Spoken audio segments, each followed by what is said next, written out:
thank you all for joining us today. Continuing on with the TMCC Library Open Genealogy Lab Outstanding Guest Speaker Series, today we are pleased to present Mr. Don Milne. Stories Behind the Stars founder Don has an interest in history that goes back to early childhood. Over the past 5 decades, he read at least up to a dozen or more books each year that would cover World War II subjects. With the 75th anniversary of America's involvement in World War II at Pearl Harbor in 2016, he decided to honor these men by writing about one of them every day until the 75th anniversary of the end of the war 4 years later. During this time, he wrote more than 1,250 stories. Circumstances developed, and he started Stories Behind the Stars to get others to help write the stories of all U.S. World War II fallen. He and his wife live in Louisville, Kentucky. They currently have 6 children and 13 and a half grandchildren. Stories Behind the Stars was a nonprofit initiative started in 2020. It has the ambitious goal to collect the stories of every one of the 421,000 U.S. World War II fallen in one common database on fold3.com, freely available to everyone. To make these stories even more accessible, Stories Behind the Stars is promoting the development of a smartphone app where anyone with the app can use their smartphone camera to scan the name of any of these 421,000 fallen from a memorial or gravestone and get a link to read the stories right there.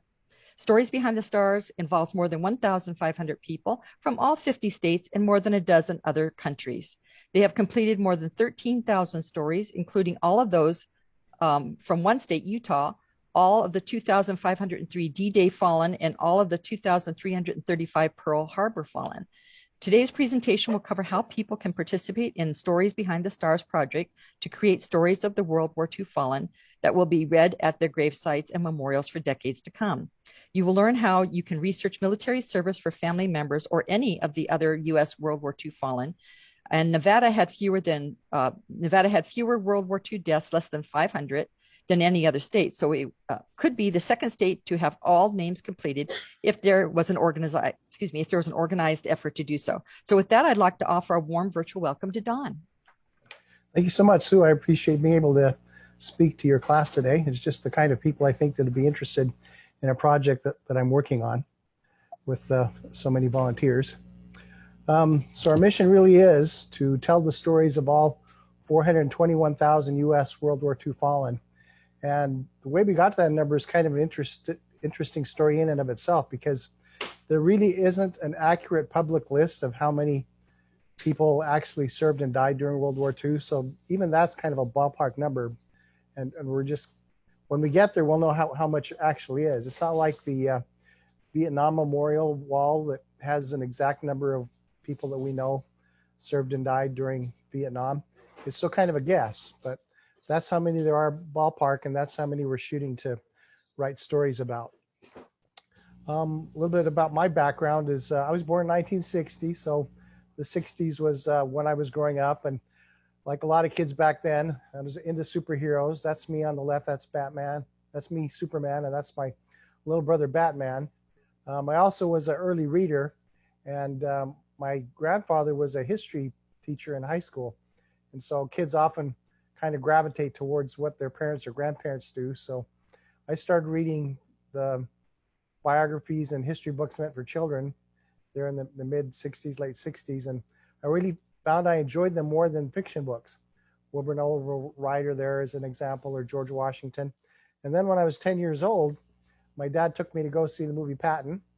And I probably wasn't too familiar with World War II at that age. But I watched the movie. I really thought it was quite interesting, and I wanted to learn more. So I learned that the movie was based on a book, A Soldier's Story by Omar Bradley, who is one of the people that was depicted in the movie. And so when I came home, I went to the library. I asked them where I could find the book. So they showed me a whole new section of the library that I hadn't been to before, because I was 10 years old. And I checked the book out and I read it, and probably nobody told a 10-year-old that they probably aren't the target audience for a 300 or 400 or 500-page book in the adult section of the library. But I kind of kept reading books in that section of the library, and not just World War II books, but I just really fascinated with history my whole life. And so for the next 5 decades, I've just been an avid reader of nonfiction, history of all sorts. but there was always be maybe one World War II book that I'd read per month or every other month. And over the course of that time period, you read about Winston Churchill and you read about Douglas MacArthur, Dwight Eisenhower, George Patton, all the famous people. But there's also many books that are memoirs by people who went through the war more in the front lines area, like William Manchester or Charles MacDonald. And they wrote memoirs, and oftentimes, pretty much every one of these memoirs, if you read them, they would always mention that the real heroes were the people that didn't make it home. And that's true, but it's hard to write their story because they didn't come home to tell their story. So they often get overlooked. And in the 1940s and afterwards, there really wasn't an easy way to get those stories where they could be widespread available. So towards the end of 2016, I got a membership to Ancestry, and because of my interest in history, and after watching the 75th anniversary of Pearl Harbor, I noticed all these mentions of these people who were survivors that were still alive after 75 years, and I thought, it just isn't fair that the people that didn't make it back never get the media coverage like the people that had the benefit and privilege of living another 75 years in our wonderful country. So because my kids are older and because I'm a terrible golfer and I was looking for a pastime, I decided I'm going to do this project beginning with the 75th anniversary of the start of the war, that Pearl Harbor of 2016 date, till the 75th anniversary of the end of World War II, which was in September of 2020.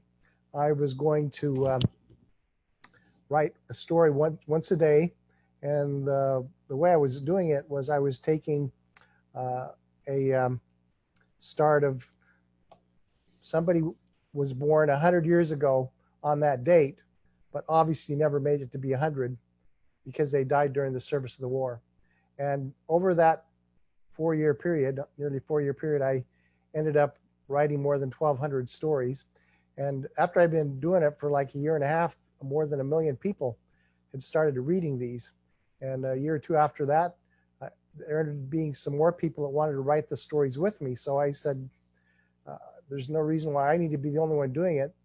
But then when the community found out that my intention was to end writing these stories in September of 2020, they were not too happy because they enjoyed reading these stories, but it was obviously something one person couldn't do.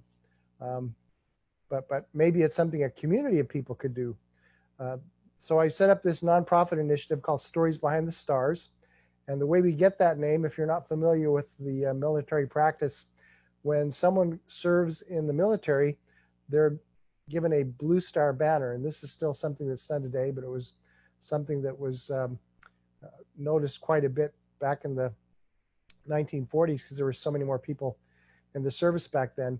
And if someone who is in active service during the war period were to die, they would then give that family a Gold Star banner. And so that's where we get the name about the stars, because we're telling the stories behind these stars of the fallen. This motif is also used by the National World War II Memorial in Washington, D.C. There's what they call the Price of Freedom Wall, and there's 4,048 gold stars. Each one is meant to represent 100 of these fallen. You'll notice that that number is a little bit less than you'd think it'd be 4,210, right? It's a little bit less because the number of stories we're going to be doing includes the Merchant Marines, and the Merchant Marines are sometimes a forgotten service. About 10,000 plus men. I don't know if there are any women. Were on these boats, mostly going across the Atlantic, ships traveling across the Atlantic that were sunk by U-boats. And so they need to be remembered too. So they're being included in this project also. So this is our ambitious goal. We're going to give every star a story.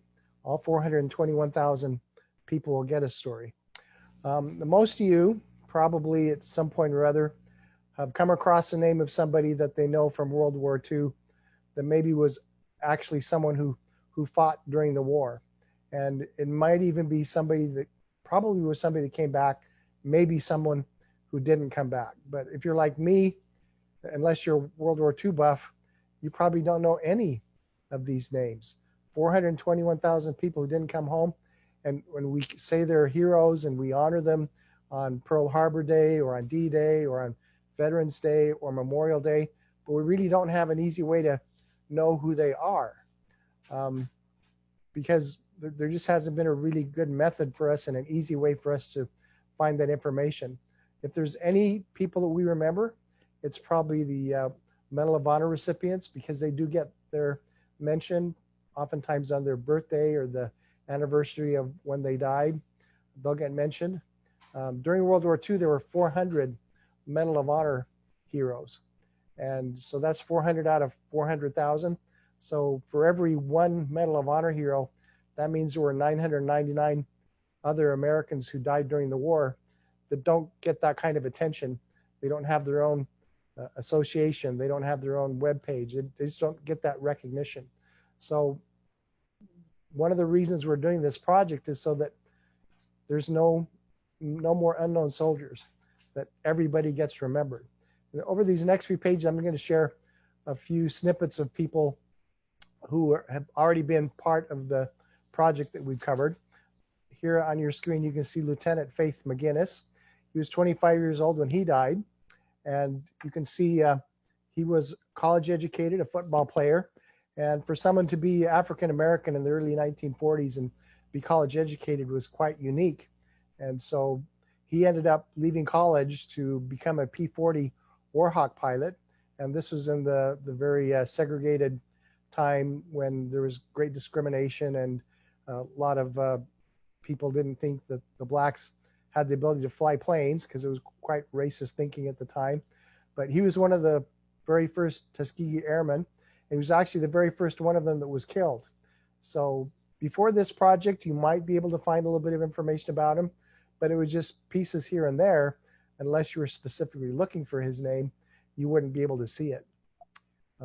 Another one, this is Orlov Orman. He died when he was 22 years old.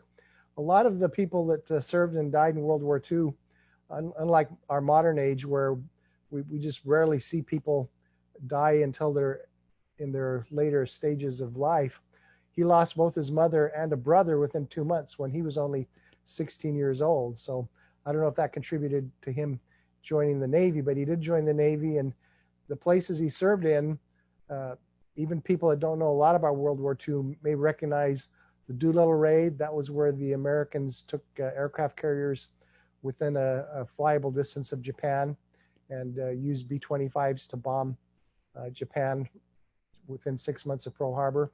And also he was at the Battle of Coral Sea. He was at the Battle of Midway. And he was on a destroyer, the USS Monson, and he was killed when the Monson was sunk at the Battle of Guadalcanal. So for him, because he's got a cenotaph grave somewhere, but nowhere else because he remembered, probably because his body was never returned. Among the 421,000 who died in World War II, probably between 600 and 700 were women in the service. Lieutenant Ellen Ainsworth was an Army nurse at Anzio, and the hospital that she was at was within the distance of where the German artillery was. And so one day they started bombing the hospital, probably not on purpose, but they still bombed it, and she was mortally wounded and refused to be treated until the soldiers were taken care of first, and she ended up dying from her injuries.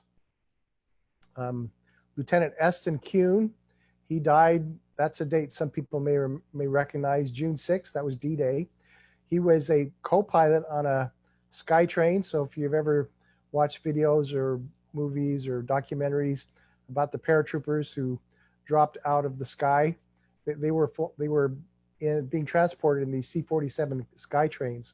So for dramatic effect, sometimes in the movies you'll see one of the planes get shot down in the background, and obviously that's not part of the story, but that was what his story was. He was one of those that were shot down. He actually lived, and when he was survived the landing after being shot down,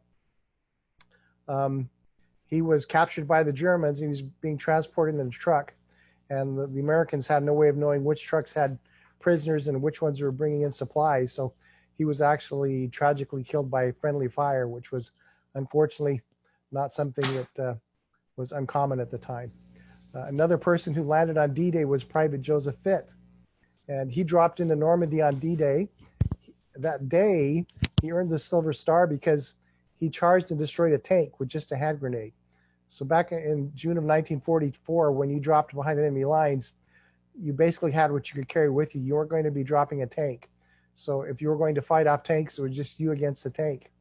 And because of heroism like that of Private Fitt, the Germans were not able to get their tanks to the beaches, and the Americans were able to establish and fortify the beachhead and then end up controlling first Normandy and then able to break out into France. But he didn't last more than a week after that. He was killed by a sniper.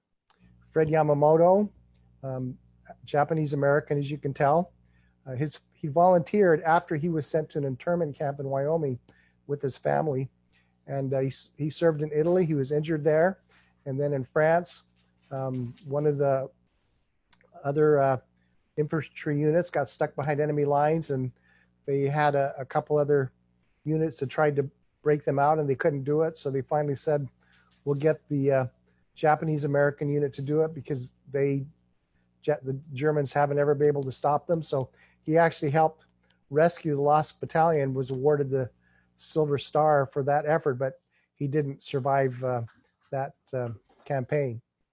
And the last one I wanted to share is this is Private First Class Tyndale Lloyd.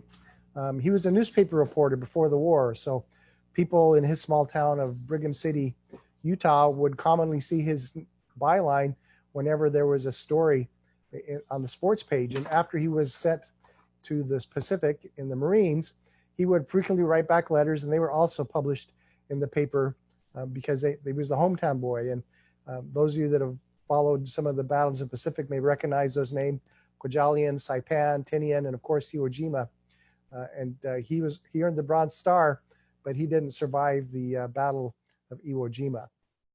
So all these people are people that most people would not have remembered or have a way to find out about until Stories Behind the Stars decided it's important that every one of the people who died in World War II from the United States are remembered.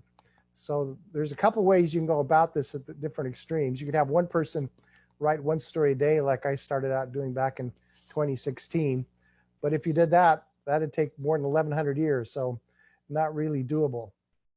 Or we have 408,000 stories to go because we've already done 13,000.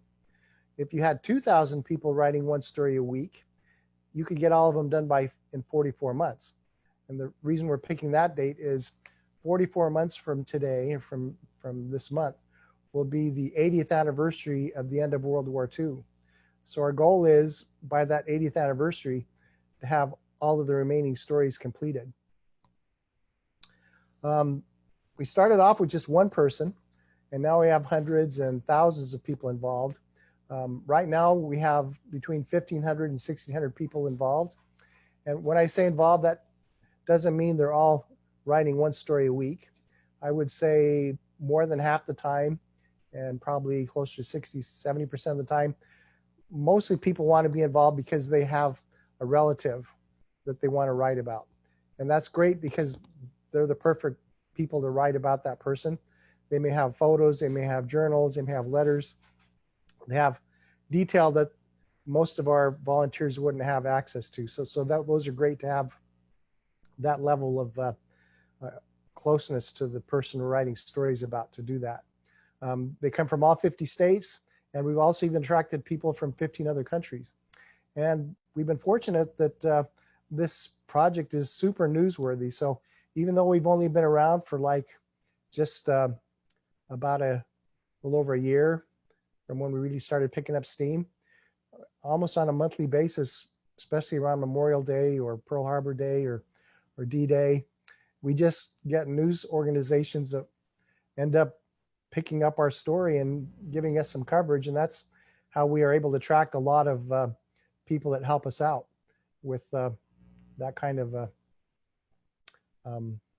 interest being generated. Let me get back to my page here.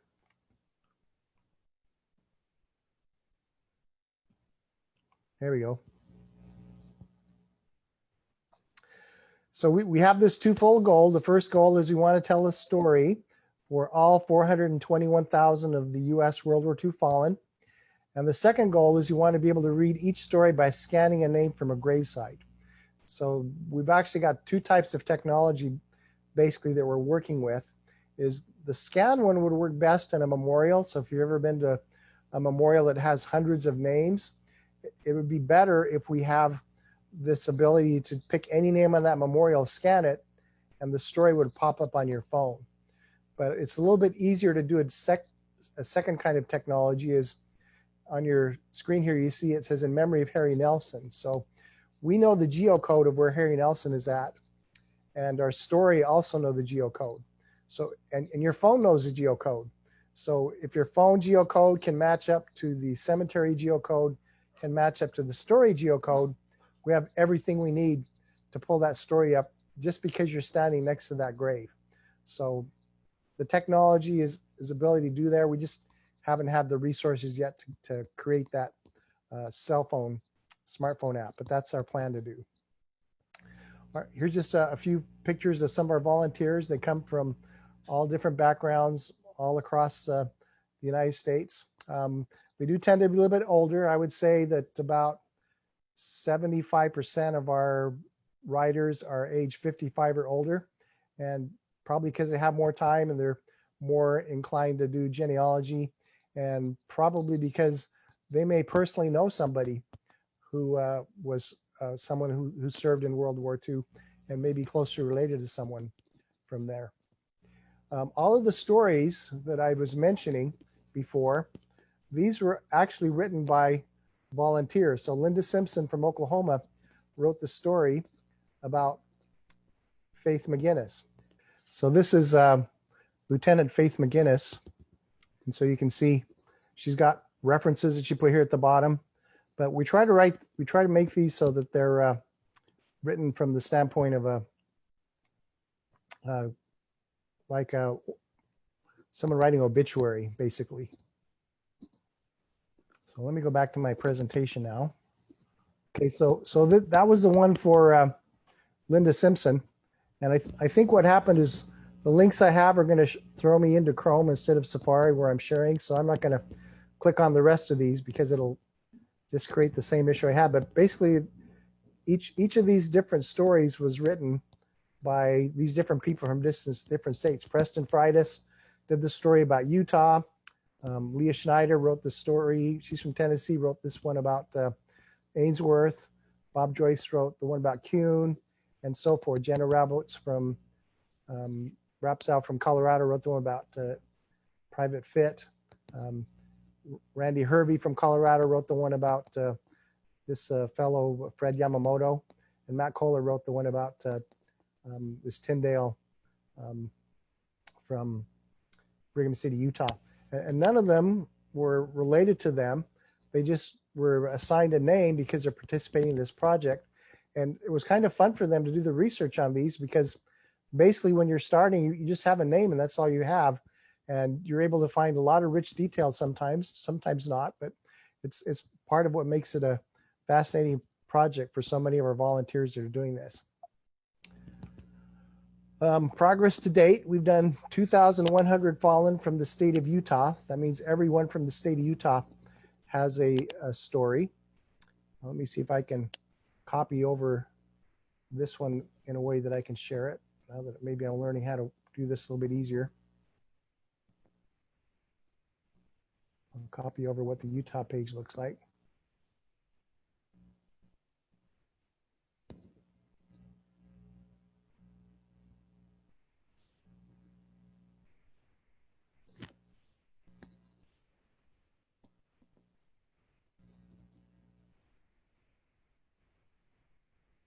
Is that showing a screen different than my PowerPoint? Yes, and it looks beautiful. We see it. So this is the page we set up for our Utah page. And we just have a little bit of background about it. And we list some sample stories of some of the 2,100 people that were there from Utah. And then if we click here, we can get onto another page. Are you seeing this new page here? Yes, we see fold 3. Yeah. So this is, it says Stories Behind the Stars, World War II, Utah. And so every story related to all the stories from Utah are listed here. So there's a way for us to track all those for Utah. So going back to the presentation here. Actually, I'm going to be jumping into some other ones, so I'll just stay here real quick because I'm going to be jumping back over. So apart from Utah, another project that we did was D-Day. We did the Utah project. We ended that one towards the end of 2020, early part of 2021. And then we ended up doing a project for all of the fallen from D-Day. And so on our website, we have a page dedicated to that. 2,502 Americans died on June 6th of 1944. And these are a sample of some of those who died on that day. And when we did this project, I had a couple of volunteers, Jenna from Colorado and Emily from Indiana, that actually led the effort and were the directors for this project. And as you can see here, we had quite a few volunteers, almost 125 that were helping us with those. And we again had a list of everybody from D-Day that was there. And so we had to divide it out here by state. So if you wanted to go to this page, you could go to the different states. I'll go down here to Nevada. Nevada was a pretty low population state in the 1940s. So I think Sue mentioned in the intro that there aren't any other states that had fewer people who died in World War II than Nevada, but there's still about 500 or so from that state. So if I were to click this button here, it would show up the ones from Nevada. Here's James King. So one of our writers did a story about him. So if you look up here under stories, this is a story that was written about him. And he's buried at the Normandy American Cemetery in France. So if someone were to have our smartphone app and were able to visit his gravesite and be close to his phone, then they'd be able to read his story along with the other D-Day fallen there at the cemetery. So that's the project we did for D-Day. And the project we just finished last week, similar to the D-Day project, was we had our volunteers research the names of all 2,335 servicemen who died at Pearl Harbor on December 7th, 1941. The 80th anniversary was just last week. And so we have some sample stories here on the main page. And then down at the bottom, we've listed all our volunteers that helped with that. For this, we had 3 directors, and we had someone from the USS Arizona Mall Memorial also helping us with quite a few of the names. And then if we also divided it out by state for this project. On this one, instead of using fold 3, we ended up going with a different platform called Together We Served, and I'll be mentioning a little bit more about that a little bit later. But I'll scroll down here to Nevada, and we'll see the link to the Nevada stories. And fold 3, or Together We Serve, divides it out by branch. So this is the logo for the Navy, and most of the fallen were from in the Navy at Pearl Harbor. So there's 2 fallen sailors from Nevada that have been profiled. Richard Eugene Gill and Richard Walter Weaver. Weaver was on the Arizona, and so was Gill. They were both on the Arizona.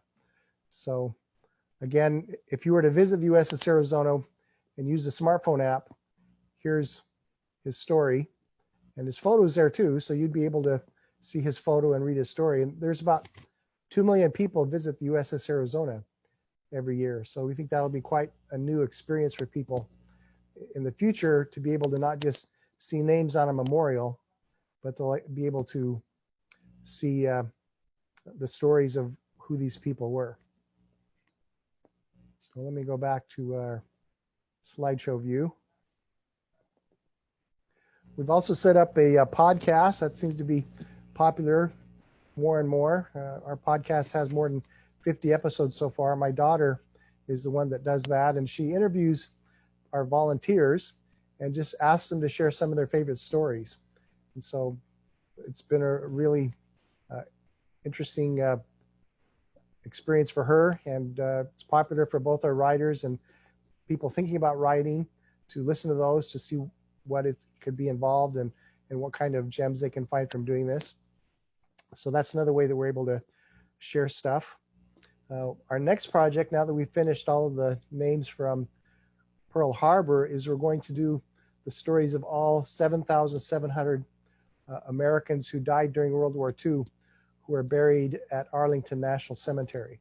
So there's about 400,000 people buried there, but those who served during World War II and died during the war years, we're thinking it's about 7,700. There isn't an exact count, actually. It took us a few months for Arlington National Cemetery to even give us a list, because the records aren't as maintained digitally as much as we thought they'd be. And they actually have given us a list of about 14,000 names, and we have to go through those one by one and eliminate those that are actually children or infants or spouses or servicemen who died between the war years, during the war years, but they didn't serve during World War II. Maybe they were in the Spanish-American War or World War I, or maybe neither conflict, but were in the military, but died during those war years, but they didn't actually serve during World War II. So once we separate those out, we have 7,700 names to do. And our goal is to get those completed by Memorial Day of 2022. And we're going to need about 300 people or more number-wise if we're going to be able to do that. So maybe some of you may feel inspired that that would be something you'd like to help with. Another project we were planning to do is we're going to expand to more states. So Utah's done. If somebody was in the service from Utah, we have their story already. On this map here and over on the right, I've listed states where we have volunteers that have decided they want to duplicate what they've done in Utah. We hold monthly meetings via Zoom to go over best practices on what the different states are doing. Right now, I would say that Alabama and Arizona are probably the two states that are farthest along, maybe Colorado. And some states have a lot more names, like New York has more than 40,000, more than any other state. So that one's going to take a longer time. We don't have anybody leading our effort in Nevada right now, and that would be one of the smaller states with about 500 names. And if one of you be interested in doing that, we're not drafting you in for the duration. We've had some people start doing this for a while, and then life happens, they have other priorities, but they're able to do it for a period of time, and then they can pass it on to someone else. But basically, what that person would do is we would give them the honor roll from the Navy and the Army put together after the war, a list of names that they have from the list who they thought at the time represented the people who died during World War II, but it's not accurate. Some of the names on there, people actually survived, so we need to take those off. And then they just didn't have good enough way to collect records from more than 100 million people in the country at that time to catch all the names, because they put it together in 1946, before the age of computers or ways to collect this sort of data. Everything was paper-based, so it just wasn't possible. But there are other avenues we can look at this point to find the missing names. So if somebody really likes geeking out on databases or really has interest in this, let me know, and we'd love to have someone representing Nevada to lead our efforts to try to first build the database, and then once the database is there, then start finding those names of people from Nevada who didn't make it back from World War II. So one thing that we do in order to make it possible for people to write these stories, those 6 people I mentioned that did those, 7 people I guess I mentioned that did those 7 stories, they weren't necessarily super World War II interested, heavy background people on how to research. So we set up a a class online. So let me copy that into a new window here and show you that.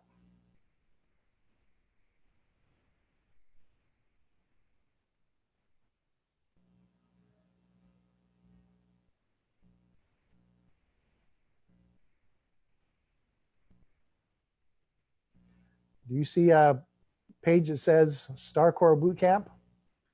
Yes, StarCorps Bootcamp 2.0. Yeah, so if someone's interested in helping us out, we're going to give them access to this free online training course. And it's just a series of articles and videos that people can take. There's a brief general introduction that we have here first, that we talk a little bit about what the organization is, because a lot of times people learn about it from a friend and they don't have a background on what we're doing. So we get a little background about that. We have a little bit about what our mission is. We have a general overview of what we're going to cover in the training material.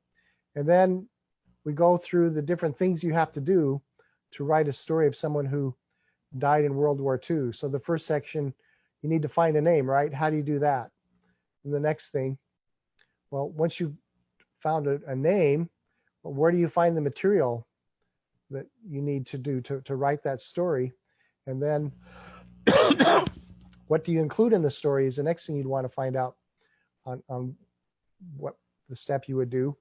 And then after that, well, how do you write the story is another thing that we're going to cover.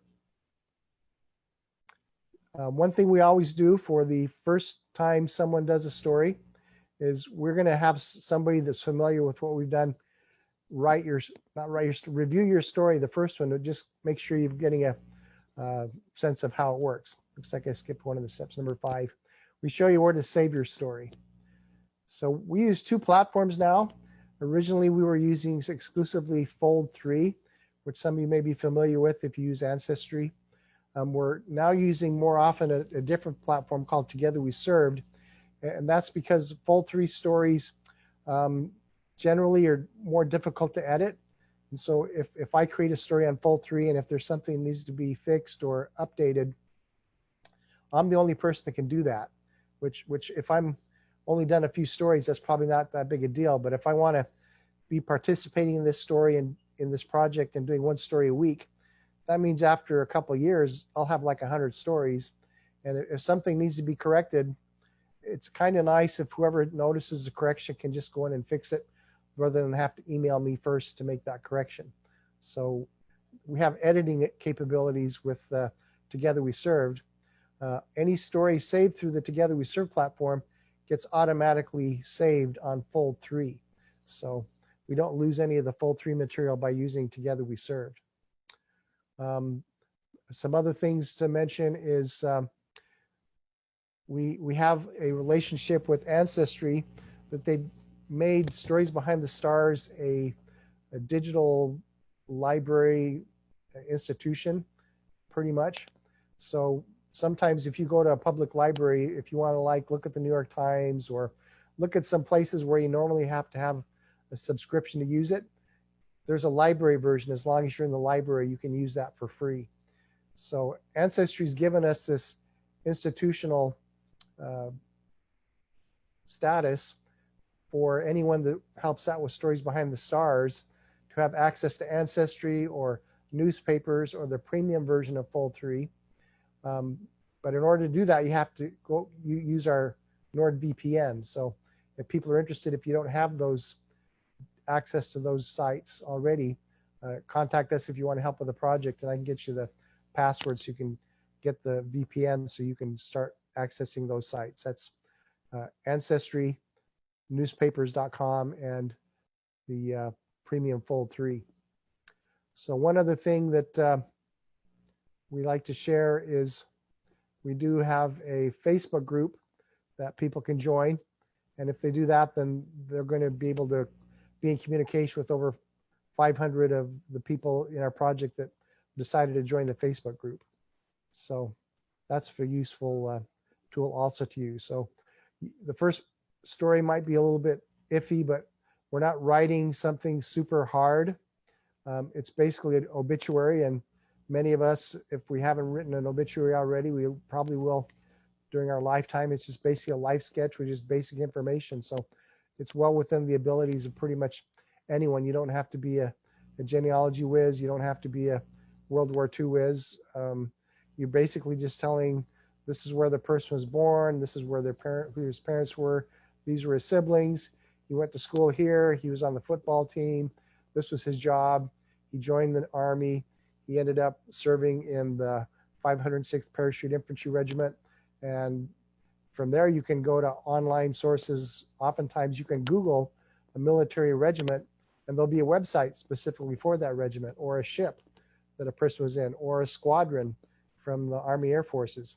And then you can oftentimes find after action reports, or you can find mission status, or just different levels of detail. So if you knew what unit the person was in and what that unit was doing that day, then you can write a story about where they were at the time of their passing.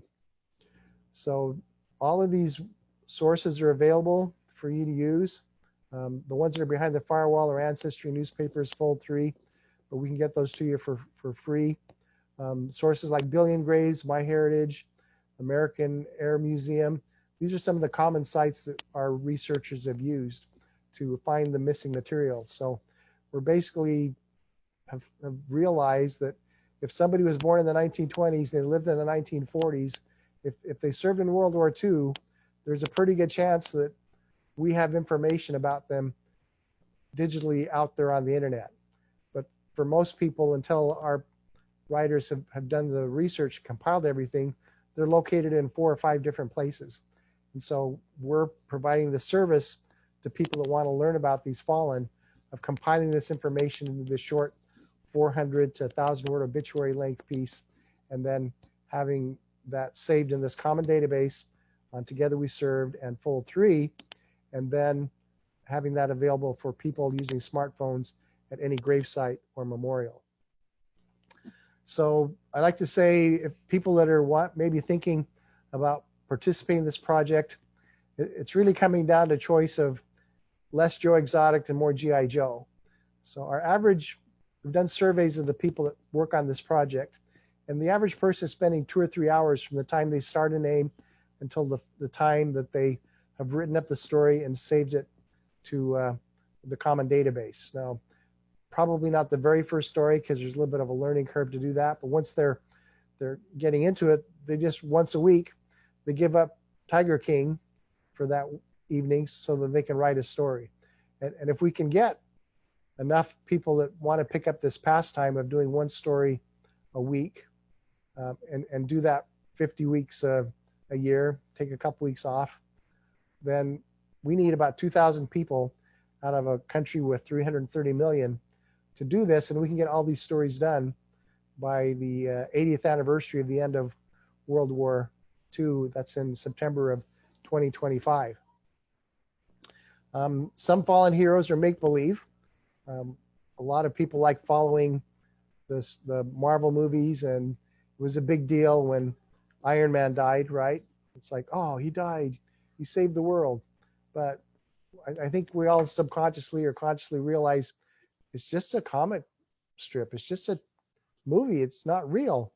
But there are some heroes that are real. There are some fallen people that didn't make it home. They died in their late teens or early 20s, and they really were heroes, because those of you that are familiar with history and what the world was like in the early 1940s, the United States, if we hadn't entered the war, the Japanese may have been able to beat China and the rest of Southeast Asia with no one else there to stop them from doing it. And they were not very, the way they imposed their victory conditions was not something that the people they were subjugating is something that they wished would have continued for decades. And even if Germany would have lost, the winner would have been the Soviet Union.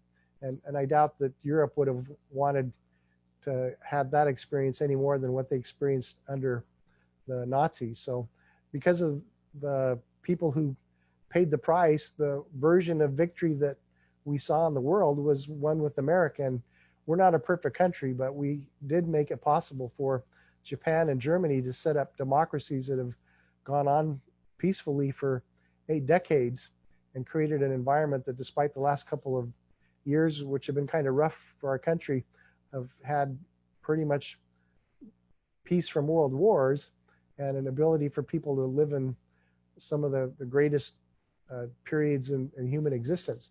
And so we should find a way to do something more than just, I don't want to discredit or saying it's not good enough to just lay flowers at someone's grave on Memorial Day, but this is something that doesn't take much more time, that has a permanent capability to remember these people. So if you write a story for someone in Arlington, that means everybody that visits that person's gravesite in Arlington for decades into the future, not only can they see that flag or lay those flowers, but they can also read that person's story. And that's the whole idea, is we want to make these stories accessible for free to future generations. I don't know how many of you ever seen the movie from the late 1980s with the line, "If you build it, they will come," Field of Dreams. That story was about this fellow who was a farmer, and he was just out in his field one day, and he heard this voice said, "If you build it, they will come." So he tears out a major chunk of his cornfield, and he builds this baseball diamond, goes and takes out a loan, and his wife's all concerned because he's mortgaged the farm, and he's built this baseball diamond, and she thinks he's kind of crazy, but then she says, "Yeah, I think he's onto something. I think he's going to do it." So I didn't mortgage my farm, but I did leave a career in banking in order to do this. And to start with, it was just me, but at this point, there's like 1,500 people that have decided it's important for these World War II heroes to kind of come out of the cornfield themselves and make their stories known for future generations.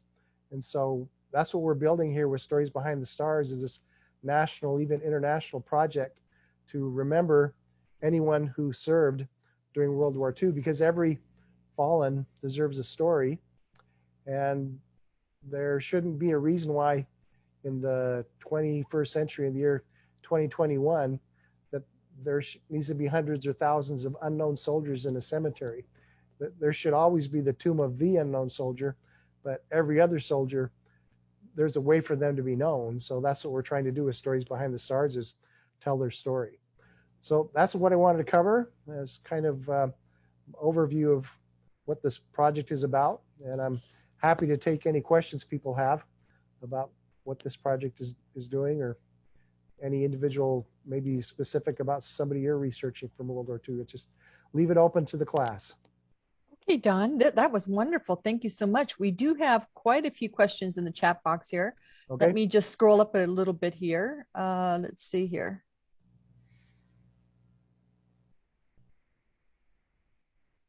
Okay, Connie's question is, Billion Graves has pictures of grave sites. Would accessing that help? So Billion Graves is one of our partners, and we do use them for the geocode as part of the plan on how our smartphone app will work. Is the Billion Grave geocode is already there, and Together We Served has a geocode also with the story. So we just have to get an app developer and have the funds to be able to do that, and then they'll match together. Billion Graves, like I said, is one of our partners. They just don't have the resources to pay for a developer, and neither does Together We Serve. So we're trying to find a few other partners with greater means that they can do that for us. But yeah, Billion Graves is definitely something that's helpful. And if you're a volunteer for Billion Graves, and if you're one of the ones that's adding geocodes and photos to grave sites, then those will be something that we could definitely use. But most of these are pretty well known, and so I would say there aren't that many Billion Grave markers that we have to have added to these 400,000. I'm sure there's some, but where we do, we always can use that feature with Billion Graves where you put in a request for a photo. And we are working on the Arlington National Cemetery right now, and we're working closer with Fold 3, and Find a Grave is another property of Ancestry, and we're comparing, as I mentioned a little bit earlier, that we just have a list of names from Arlington National Cemetery. And so in order to identify which ones are actually from World War II, one of the things we do is we match up that name to the Find a Grave file or the Billion Graves file. And sometimes Find a Grave has a record but no photo of the gravestone. So we just put in a request, and for some reason there must be a lot of people in the area of Arlington that are really quick at getting us photos, but they'll get us a photo within a couple days. And then we can look at the photo, and the photo will actually have the word World War II on it if they served during World War II. So it definitely is a very great benefit to have people who use Find a Grave or Fold3 to add photos to continue to do that. Don, this kind of brings up something that's a little bit more personal to me. My father served in World War II. Now, he did not die during the war. He died after the war. But I would imagine that there were probably some who fell during the war that were not buried. How do you handle situations like that, like cremations or lost at sea or whatever the question, whatever the situation might be? So after World War II, if someone was lost at sea or they buried them overseas, the government had a policy that they started in 1948 where they told all the family members, we will provide you with reinterment of your relative, or in lieu of that, we will also make available a cenotaph marker in any cemetery that you wish. And so if someone like the famous Sullivan brothers who went down with the USS Juno, the 5 brothers, their family filled out what's called a request for headstone or marker, application for headstone or marker. Those records are right now all on Ancestry. So you can get a picture of that. You can see the actual application for marker or headstone, and it'll tell you what cemetery it was for. And if you go to Find a Grave, you'll probably see that same headstone or marker in that cemetery, because they may not have come back physically, but it'll say in memory of instead of, and sometimes in a different section of the cemetery too. They'll have all the cenotaph graves in one section. So that's sometimes what happened. And sometimes they didn't request that their remains be sent back or that a marker be sent back. And those are still in the cemeteries overseas. We have 13 cemeteries that are managed by the American Battle Monuments Commission, mostly in Europe, but there's one in the Philippines. And all those are places where mostly burials, but some cenotaphs. And you can do Google searches on not a Google search, but you can go to the American Battle Monuments page and do a search by cemetery if you want to find some names. But again, the details aren't going to be a lot. Sometimes you won't know what even state they're from. You might just find a name if that's all you're searching by. Yeah, that's the situation with my father. He has a cenotaph as well. Mm-hmm. Let's see here. Another question Barbara had, it was, is your group on Facebook? But I think you already answered that one, so we can skip past that one. Let's see here. We have a few pages on Facebook. We have an organization page, which I guess is called a Facebook page. Then we have one that's called a group. So there's a Stories Behind the Stars group. So that's public. Anyone can join that. And then we have one called StarCore, which stands for Storyteller and Research. And that's the one for the writers. So if you want to write stories, you want to be part of that group, because if you're a newbie and you want some tips on how you do things, you can post your question there, and someone else has been doing this for a few months or a year or more can answer your question. Oh, so you got 3 Facebook pages. That's wonderful. Yeah. Okay. And sometimes we set up extra pages, like we had one for our D-Day project. We had one for our Pearl Harbor project. We may set up a special one specifically for Arlington. Facebook's kind of a love-hate relationship. They don't necessarily like World War II projects that much. They tend to try to not allow them to share things like we'd hope they would, unfortunately. Oh, goodness. Okay, next question Marlene asked, is there any possibility of extending this project to all veterans buried in national cemeteries? Her father is buried at Fort Snelling. He was present at both Pearl Harbor and the Normandy invasion. He lived to a ripe age, a ripe old age. It would make our national cemeteries more meaningful if all of our soldiers could be honored in this way. That's a great question. Yeah, and specifically for the Stories Behind the Stars project, we're focusing on these 421,000 names, but the smartphone app is not going to be date limited. It'll work with anybody that has a Find a Grave or Together We Serve profile. So, so that'll work with anyone. We're just not focusing on those names. So if that individual buried at Fort Snelling, if they had a Find a Grave page, and if they had a Fold 3 story that was linked to that Find a Grave page, then the Find a Grave app would work. And once we get this other app that combines Billion Graves with Together We Served, that app would work also.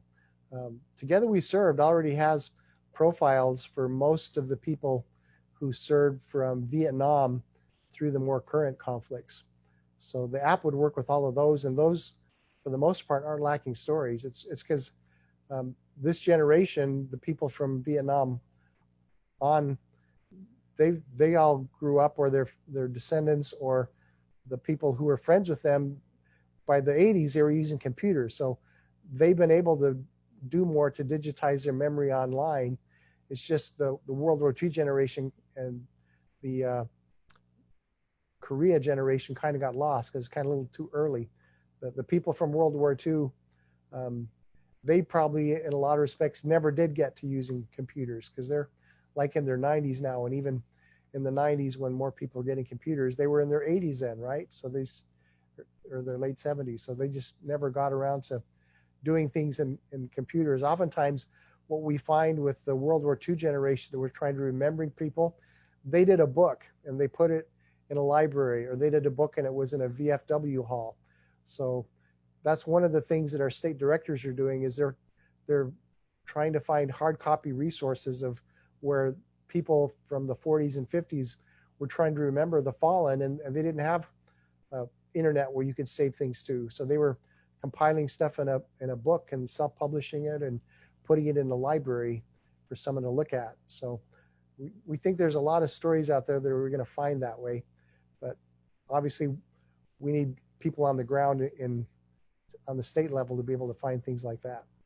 You know, Don, being a librarian for many decades now, I can tell you that most libraries have a local history section, and what that means is usually a lot of self-published books by people who've lived in the community over the decades. Yeah. And these kinds of books are very common in local history sections of all the little teeny as well as large libraries all over the country. Reaching out to different genealogical and lineage society organizations would be the perfect place to find volunteers for this type of local history research. If you're interested, I'm sorry. Go ahead. I'm sorry. Go ahead. We'll definitely have to try to do that more. That's one of the first places I tried to do this back in February of 2020 when I started doing this. But at that point, it was just me and my daughter and maybe 2 people writing stories, and so kind of got lost, and there wasn't a lot of momentum. But I think now we can probably do a better job at, if we go back and contact genealogy societies. I am going to be a speaker at the Roots Tech 2022 in March, so I think that'll help. Oh yeah, you'll be reaching people not only all over the country but all over the world. Yeah, so that'll be a great opportunity. But I'm definitely going to follow your advice and start going back to these genealogy societies that when they first heard from me 18 months ago, they said, I don't know who this guy is, and sounds kind of like a crazy idea. But now we're kind of showing that it still is a crazy idea, but it's crazy in a good way that people want to actually help do this. Well, I belong to several local organizations, and if you are willing, I'd be more than happy to have you do a Zoom for every one of them. I belong to several different DAR organizations. I'm a state chair for one of the committees for DAR here in Nevada. Also, we have colonial dames, even though it's not the same war, obviously, or time period. These women would all be interested in helping this kind of a cause because they're all basically patriotic societies. So yes, I think that there's a lot of potential here, and I do plan on contacting you after this is over Yeah, for that.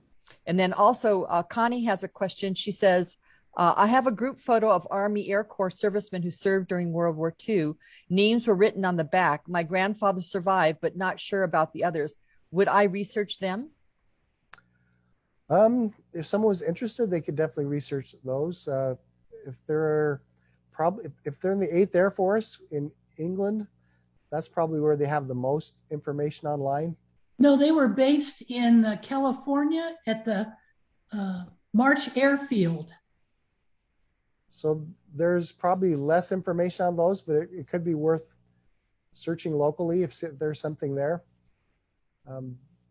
Most of the information seems to end up in the 8th Air Force, because that's where all the movies like 12 O'Clock High and other things like that got the attention. So that's where most of the people have been doing the research. But some of the stateside units, it's kind of hit and miss. You may be able to find something. Okay, and then Barbara, who lives in Florida, because my class is open to everybody, so we get people from all over different parts of the country logging in on different weeks. So Barbara is asking this question from Florida. She says, is Dawn willing to present this program to genealogical societies? I live in South Florida, and I'm the director for the Broward County Society. Yeah, I'd be happy to. It's easy with Zoom. I need to do it more to do better at the technical side, but I don't have to do a plane ticket or anything these days. Just I'm sitting here in my chair where I do most of my work, so it's no problem at all. And she'd like to know if you are a veteran.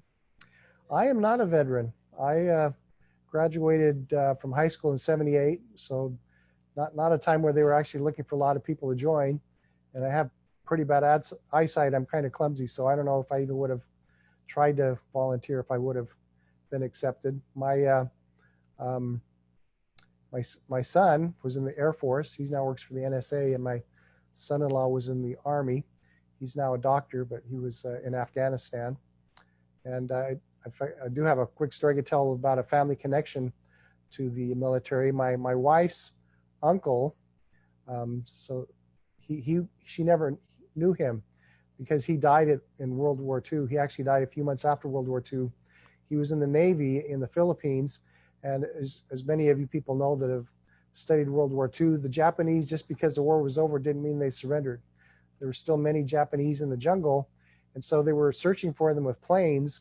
One of the planes that was searching for the Japanese went down, and so they had a down plane. So his plane went out searching for this down plane in bad weather, and his plane crashed.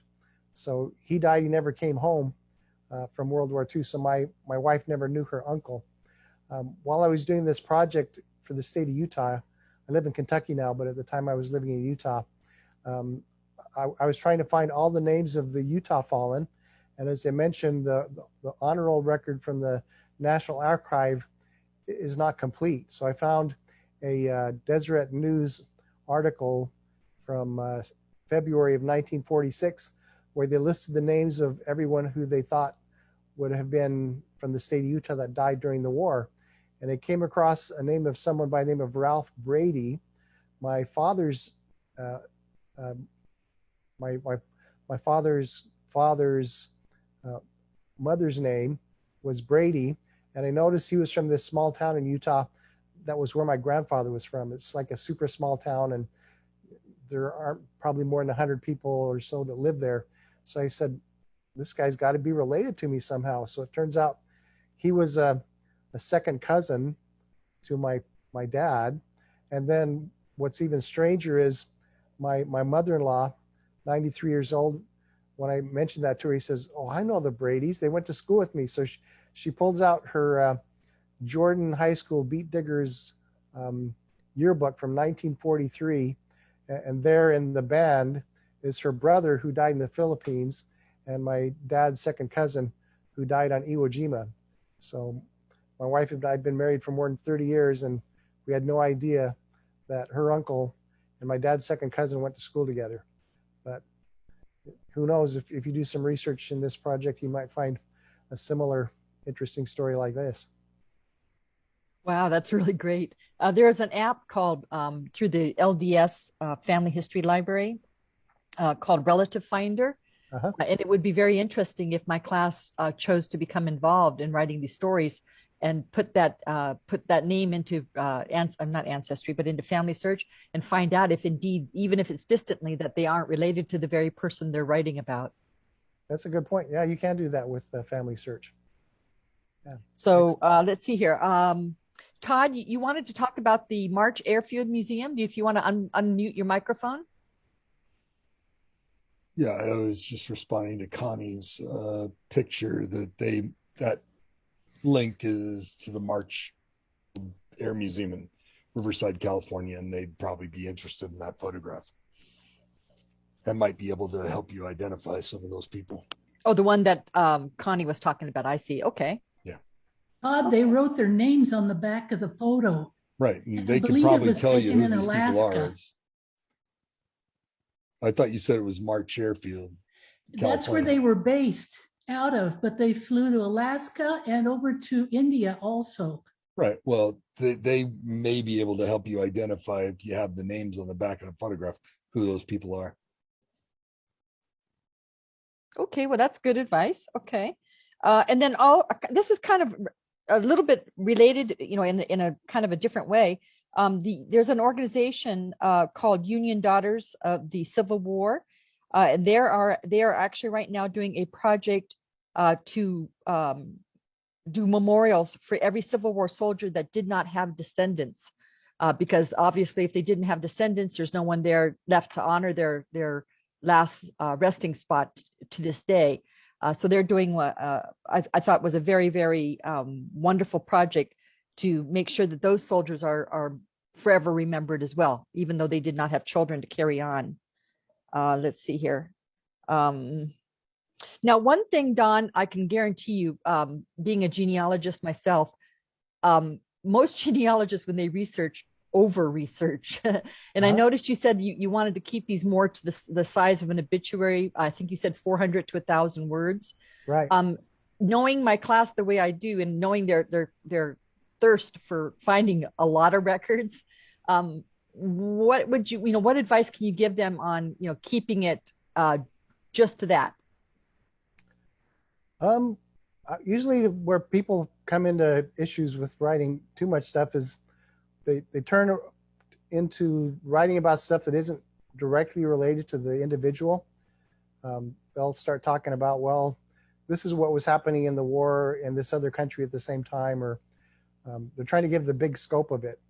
But we're trying to really, for this particular project, because most people are going to be reading this on an iPhone that's 2.5 inches wide, right? So you can't keep scrolling forever and maintain someone's attention that long. And they probably came to that cemetery with no intention of spending hours and hours reading these stories. They're there because it's Memorial Day, or maybe it's a school project and the teacher's coming there and bringing them to learn something. And if it's like a 15-year-old, you're not going to get them to read something for half an hour, but you can get them to read something for 2 or 3, 4 or 5 minutes. So the 400 to 1,000 words is kind of the sweet spot for getting enough information that you feel like you've learned something about someone, but not to the extent that, like, do I really need to know his shoe size? Do I need to know what he ate for breakfast every day? That sort of stuff. We leave it up to the writers, basically, though, whatever they want to do, as long as it's respectful. Some of them want to include more details. We like to say that these stories are kind of like a bouquet of flowers. There isn't a standard way that you can do a bouquet of flowers. Whatever arrangement you want to have is going to be a gift. And if you're just consider who your audience is what we say, and maybe say, well, maybe I don't need to include this information that I think it's interesting, but it doesn't really apply to this particular individual. That's one of the things I've really been encouraging in this class for 4 years now, is writing your ancestor story, and starting off by doing that with 1 or 2 page essays of that person at the most. That way, you can actually accomplish a family history rather than taking on like a huge project like a 250 page book. Most people will never take on that large of a project. But if you take it in small little chunks, like you said, in the form of like maybe a little bit longer obituary than most, it really does become workable. Yeah, exactly. And a lot of these people that are volunteering is, so we do, our sweet spot is we're trying to ask people that'll work for a couple hours, 2 or 3 hours once a week. But what we're finding is there's a core group of volunteers that are doing 2 or 3 stories a day, and they're volunteers. And we're not forcing them to do this. It's just they've just fallen in love with this project, and they're retired, so they have the time to do that. And they already have a passion for genealogy, or maybe a particular branch of the military. And so it's just something meaningful for them to do with their time. Some of the people got started last year during COVID, and because they're elderly and the vaccine wasn't available, they were kind of getting cabin fever, didn't have a lot of stuff they could do, and they didn't want to spend hours on end just watching streaming videos. So this is something that for some people, the right person, it's something very meaningful that we could do. So when we finished the D-Day project on June 6th of this year, we weren't planning to start the Pearl Harbor project until July 4th. So there was like a month lag time while we're getting all the training material ready for people to start working on Pearl Harbor. And had a few people emailing me and say, what am I going to do for the next 2 or 3 weeks? I don't have any stories to work on. So we just said, well, you don't have to work just on Pearl Harbor names. You can go find people from your county, or if you had a loved one who was in a particular unit, he probably had some buddies that didn't make it back. You could work on those. We have a lady from Minnesota. She's probably one of the first volunteers I had. She's done like 800 or 900 stories, and one of her relatives, I think was an uncle, was in the Army Air Forces in Europe and didn't make it back. And so she wrote his story and thought, well, I already written his story. There were 8 other people on his plane that didn't make it back. So she did the stories about those 8 other people too. And then she just decided, I'm just going to do a plane of fallen at a time. And the B-17s and B-24s had 10-man crews, so they didn't always all die when they went down, but oftentimes it was a high number of those 10 crewmen. And so she's been doing that now longer than anyone else of our volunteers. And she just does it on a regular basis. She's retired, she has the time, and she's interested in doing this, and she likes knowing that this work is something that's going to have a lasting legacy. And the people that, I think Fort Snelling is in Minnesota, so many of these are probably buried there. People visiting those grave sites will read the stories that she's written. And it's another way to honor our war dead beyond just bringing flowers or putting a flag up 2 or 3 times a year. I think it's such a worthy and worthwhile project. It's amazing. Barbara would like you, if you don't mind, to put that last slide you had back up with your email address. She wants to copy it to make sure that she's going to send it to the, let's see, what does she say? She wants to share your email address with her society's program chair so they can contact you. Yes. So Barbara, if you'd like, you can take a screenshot or use your cell phone and take a picture. Because it will take a couple weeks to get this recording up on our YouTube channel. And by the way, Don, I wanted to thank you so much for allowing us to record today's session. It's very much appreciated, and we hope by getting it onto the YouTube channel, it'll help spread the word about your wonderful project. Yeah, that'll be wonderful. We always appreciate every person that joins us and contributes stories. I like to talk about the person that's contributed 800 stories, but if you just write one story, that's one person that's not going to be forgotten. So we love getting those too. Okay, and I have yet another question in the chat box. Bill would like to know, is a volunteer able to select subject persons, or are names automatically assigned? We can do it either way. We have some people that they're really independent minded, and so they're kind of doing their own project. We have somebody I recall right now in South Carolina. She's just going through her county, and she's finding everybody in her county from World War II that didn't make it back. So that's her focus. I have another individual who has an affinity for the 743rd Tank Battalion. And so all his stories are fallen from that particular unit. And then we have some people that are focused on like a ship, or we had one individual who did entire submarines that went down in the Pacific with all the crew lost. And so he did the stories of everybody from a submarine, each one by one. So you can do that. We can get you locked in with one of the states that we have right now. So right now the closest states for Nevada that we have an active project would be either Idaho or Arizona. We could match you up with that, or the one that we're really focusing on the most for the next few months will be Arlington National Cemetery. That project is so huge. There's more names in that one cemetery than our Utah D-Day and Pearl Harbor project combined. So we're going to need like at least double the amount of people that we had working on any of those, doing one story a week. And we're dividing it up into 17 different groups, and we're going through that cemetery section by section and finishing off those sections in those groups, because it'd be, to try to take them all in one bite, it'd be more than we can handle. But we're doing it in sections so that we can report this part of the cemetery is done, this part of the cemetery is done, this part of the cemetery is done. So we can always like it for people that want to help with that. If people go to our website, storiesbehindthestars.org, and they press the volunteer button, they'll get a short form that asks just for their name, email, what state they're from, their email address, a little bit of background about why they're interested. And they send that to us, and we'll give them a link to our free training material, our boot camp. And then they can look at the videos that we have and the other training material, and they'll be on our mailing list for emails to keep them updated on what we're doing on different projects. So that might be a way for them to learn about the Pearl Harbor, not Pearl Harbor, the Arlington project we have coming up. And we'll get them the link to the Facebook page so they can get in touch with their other people for Facebook.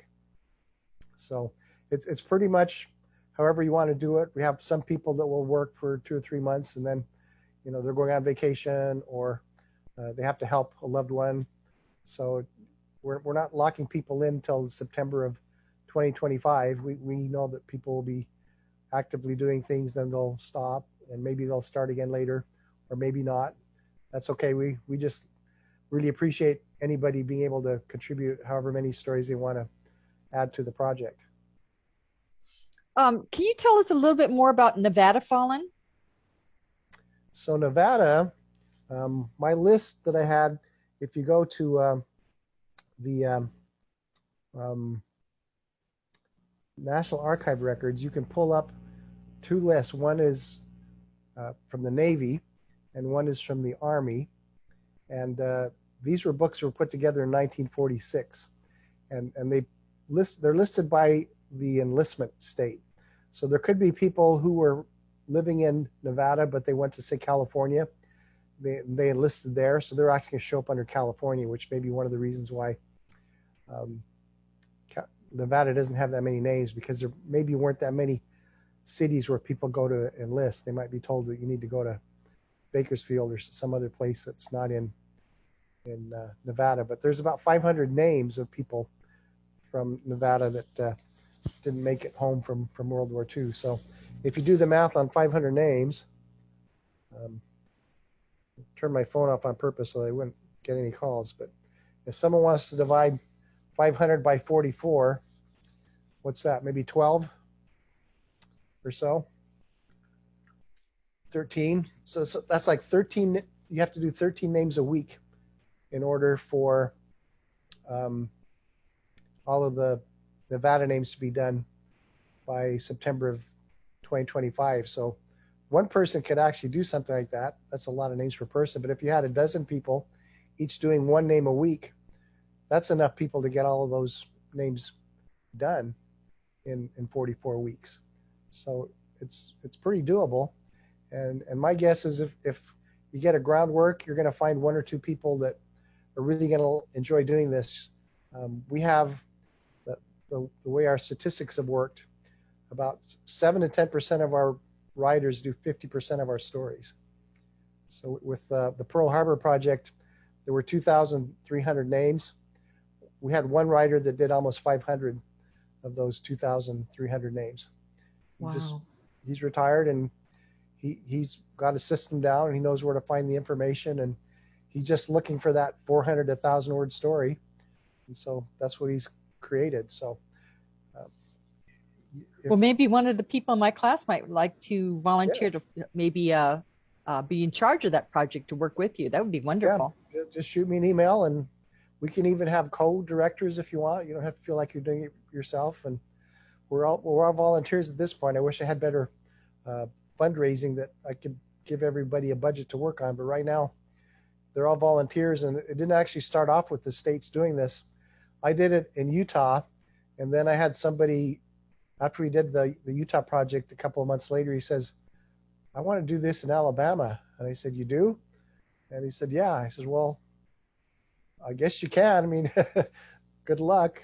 And then he started doing it, and then other people started emailing me. And so that's why we have 14 different states right now. It's just people saying, I want to see if we can do this in my state. So it really is a grassroots effort at this point, which is probably how it has to be, because if you ask the government to do it, I actually, when I was working in Utah to get this started, and I told him what he wanted to do, the historian for the state of Utah said, I think what you're doing is the only way it could be done. Because if I were trying to do this as a project for the Utah Historian Office, it would take us 18 months just to get the proposal together. and we finished it in like a 6-month period from start to finish. But I just had a couple of news organizations in Utah that helped me spread the word out, and a bunch of people just volunteered, and they said, yeah, I'll help out. And we got all the names from Utah done. Well, even if nobody in my class wants to take it on as a project to be the head of the project for Nevada, wouldn't it be nice if nothing else over the next week or two, when you're with your family on the holiday and you got the entire family together at the table, to maybe spread the word about this wonderful program, and maybe they can tell other people, and other people can tell other people, and even if it's just writing a story here or there, it's a small contribution, but it's still a contribution towards the greater good. And I did provide Sue with a handout, one-page infographic that you're willing to pass out to people and email to people or whoever you think might be interested, that kind of gives the 10 things to know about our project that I think gives a good overview of what we're trying to do. Now, I do have a question regarding photographs. Do you need like copyright to use photographs, or if you find it on Find a Grave, or do you have to give credit to the original photographer? How does that work? We like to source the location where we got the photo from. So most of the photos we get were already on Find a Grave, and so we just list the Find a Grave URL where we got the photo from. I haven't really, since I started doing my blog, tried to do that, because it just slow things down. The photos were taken back in the 1940s. They're already being shared on public locations, and we're not doing this for any monetary gain. So I have yet to have anybody contact me and say, I don't want you to use that photo. If they did, I would take it down. So I guess I'm kind of approaching it from the standpoint that I'm going to use it because it's the next thing to the public domain. And a photo taken back in the 1940s, it's now 80 years old, and we're doing this as a remembrance, and with no monetizing of any sort. So if anything, people have been sending me photos to add when we don't have them. Now, you mentioned your blog. How do everyone get to your blog? The blog's inactive right now, but it's WWII, two W's, WWII Fallen 100 is how you would, if you just Google that, WW, the number 2, Fallen 100. It's a Blogspot blog. So okay. My last blog that I put up was on September 2nd of 2020, when it was the 75th anniversary of the end of World War II. That was the plan all along, was to end it at that point. So there haven't been any news stories added, but I get emailed quite a bit, almost every month, if not every day, from someone who finds a story of somebody they're related to from my blog that I wrote 2 or 3 or 4 years ago. And I usually invite them to improve on what we did for that blog and submit that story and make it part of the Stories Behind the Stars.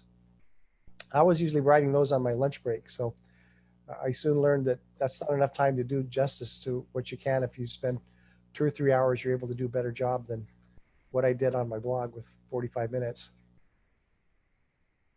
Okay, and then I did want to mention, because you mentioned Together We Serve, they've actually been a past guest speaker here in my class, and they were a wonderful presenter, and I know at least several people in my class joined as a result of that wonderful presentation they gave. So if you're new to my class in the past 2 years, because I think theirs was about maybe a year and a half, 2 years ago that they did the presentation, if you're new to my class and you'd like to hear more about them, please just shoot me an email and I'll be happy to invite them back again, because I know there's been a lot of improvements to their website since then. So I'd like to kind of get a feel of the class if that's something that you'd like me to do, is to invite them back and give you some updates about that. And then I'll let the class. Oh, I'm sorry. Go ahead, Don.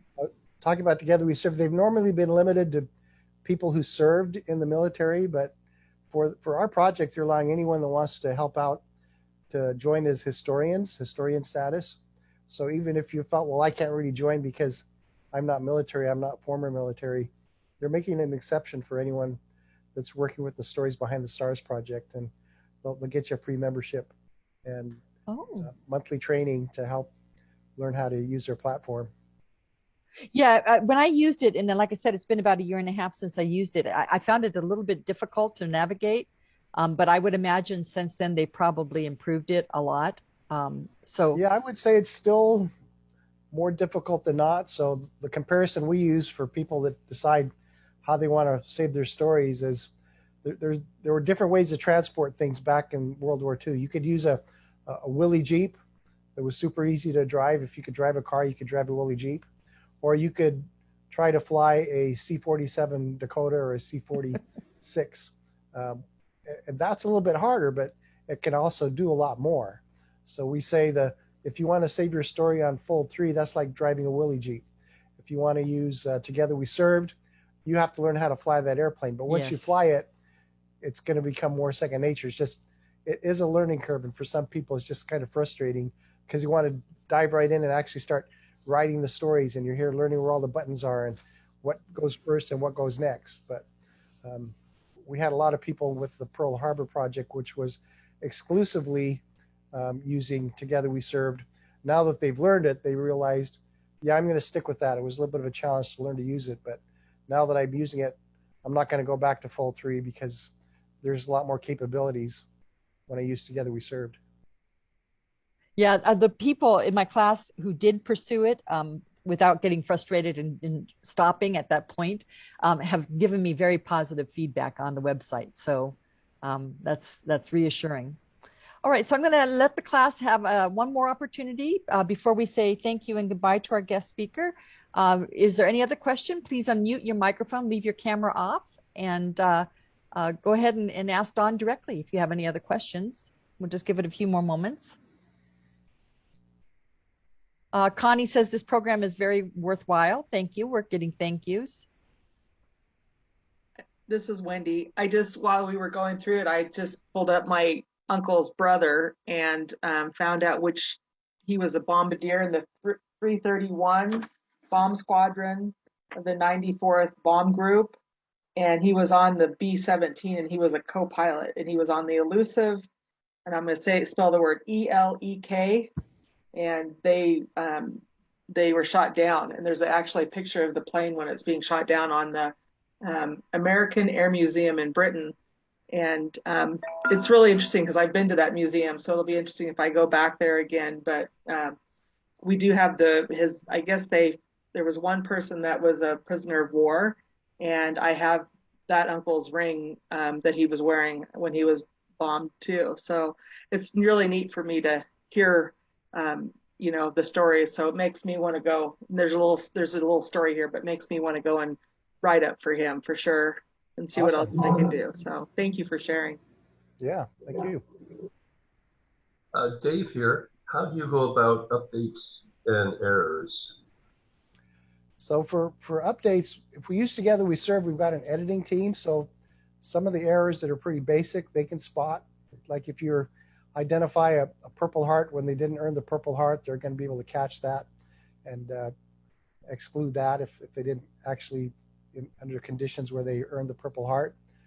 And everyone that does their first story, we have them reviewed by someone else. And apart from that, because we're so grassroots, we don't have a really perfect system for catching errors beyond that. Unless like someone notices after reading it that there's an error, then they can contact us and we can go in and fix that. Like a date might be wrong or some typo. There's always a method to contact the author of the piece. So unlike a book that once it was written back in the days, if it was an error, you're stuck with it. Nowadays, everything online is editable. And especially Together We Serve is super editable. We can go in and edit things as we need if we see something that we missed or something gets updated. A lot of times you're seeing right now over the last few months, they've been identifying the remains of many of the sailors who were on the USS Oklahoma. So almost on a weekly basis, a lot of news organizations are sending updates about these people. So we were writing stories about the people on the Oklahoma, and that's new information. So we were able to go into those records on Together We Served and add more details. And because it's kind of a wiki status, I'm 60 years old, and I hope to be here in 10, 20, 30 years, but I might not be. So it's nice to know that we're institutionalizing these records on places like Together We Serve. So there's always going to be someone there to edit and update and add more information as the years go by. Right now it's pretty text-based and also photo-based, but I wouldn't be surprised in another generation if it becomes more video-based and maybe audio-based, as people that are more comfortable using those methods to remember the fallen are able to add those kind of details to these memorials. This has been wonderful. I'm getting some wonderful things in the chat box here. Bill would like to say, Don, congratulations for conceiving such a commendable, worthwhile project. Barbara says, excuse me, let me just mute that. Barbara says, very noble project. So we're getting a lot of really positive feedback on the presentation. So anybody else like to ask Don one or two more questions? Please unmute your microphone and ask directly. Okay, well, then I'll assume that all the questions have been answered, and I'll say, Don, thank you very much. It's been a wonderful presentation, and hopefully my class will take this and run with this project, and if not, like I said, if nothing else, please share it with everybody that you come in contact with to help spread the word. And I personally will be in touch with you, Don, regarding different organizations that I'm associated with and bring you in to be a speaker with them as well. Great. So with that, I will stop the recording. But before I do that, I want to remind the class, we have another hour and a half of class after our guest presenter is done. So if you'd like to stay with us, and we hope you do, just do not log out. And if you are going to log out now and not stay with us for the next hour and a half, if you want anything in the chat box, I want to remind you to please download the chat box before you log out, because once you log out, you will, even if you log back in, you won't have access to the chat box. So please just do that before you leave, if that's something that you'd like to do. And with that, Don, I'll say thank you very much. And it'll probably take our marketing department a few weeks to edit this and get it up on the YouTube channel for our school. But I will notify you as soon as that's done. Great. Thank you so much, Sue. Thank you, Don. Bye-bye now. Bye-bye. All you have to do now is just click on the red end button, and that'll take you out of today's class. Okay.